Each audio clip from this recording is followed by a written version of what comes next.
네, 단식 중이던 더불어민주당 이재명 대표가 오늘 아침 건강 악화로 병원으로 긴급 이송이 됐습니다. 단식에 돌입한 지 19일째인데요. 국회에 나가 있는 취재 기자 연결해 보겠습니다. 이다현 기자 전해주시죠. 네, 국회입니다. 19일간 이어진 단식으로 건강 상태가 급격히 나빠진 민주당 이재명 대표는 오늘 오전 7시쯤 병원으로 옮겨졌습니다. 이송 당시 이 대표는 탈수 증세가 심하고 정신이 혼미한 상태였던 것으로 전해지는데요. 병원으로 옮겨진 후 위급한 상황은 넘겼지만 아직 기력을 회복하지는 못한 것으로 전해졌습니다. 한편 이재명 대표는 병상에서 단식을 이어가겠다고 밝혔습니다. 최소한의 수액 치료를 받는 것 외에 음식을 섭취하지 않겠다는 겁니다. 민주당은 오늘부터 상임위는 꼭 필요한 경우가 아닌 한 보류하겠다는 방침입니다. 이에 따라 산자위와 국방위 등 상임위 관련 일정이 줄줄이 취소되거나 연기됐는데 이균용 대법원장 후보자의 인사청문회는 내일 예정대로 열립니다. 이 대표의 단식에 대해 검찰의 수사를 피하기 위한 방탄 단식이자 민폐 단식이라고 비판해왔던 국민의힘은 빠른 쾌유를 바란다는 입장인데요. 그러면서도 단식이 정기국회를 정쟁의 소용돌이로 몰아넣는 등 피해를 가져왔다며 제1야당 대표의 자리로 돌아가라고 촉구했습니다. 자, 이런 상황에서 검찰이 이재명 대표에 대해서 구속영장을 청구했는데요. 민주당 반응 어떻습니까?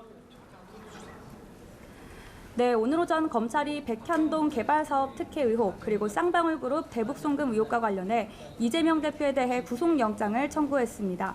이 대표가 현직 국회의원이고 현재 경기국회 중인 만큼 국회 본회의에서 이 대표 체포동의안에 대한 표결이 진행될 예정인데요.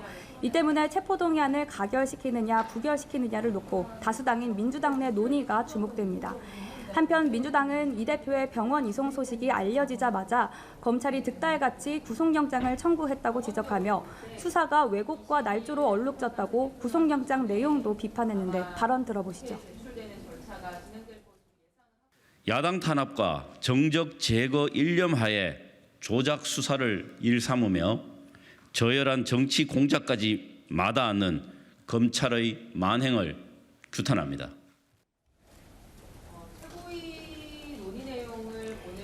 이와 관련해 한동훈 법무부 장관은 오늘 오전 국회에서 기자들과 만나 소환 통보 받고 나서 시작하는 단식은 처음 봤다며 이 대표의 단식을 직격했습니다. 수사받던 피의자가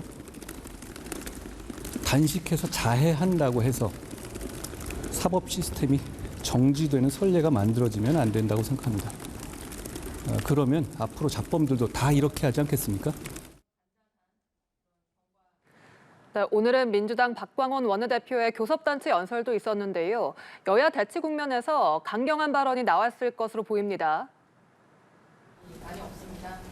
박광원 원내대표는 민주당 이재명 대표의 상황에 대한 언급으로 연설을 시작했습니다. 정부가 국정을 쇄신하라는 야당 대표의 절박한 단식에 체포 동의안으로 응수하려 한다며 브레이크 없는 폭주라고 비판했습니다.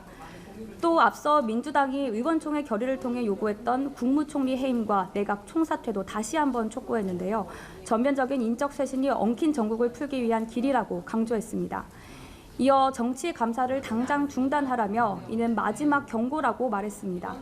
연설을 들은 국민의힘 윤재옥 원내대표는 윤석열 정부의 전부 책임을 돌리는 말이 대부분이었다고 지적했습니다. 지금까지 국회에서 전해드렸습니다.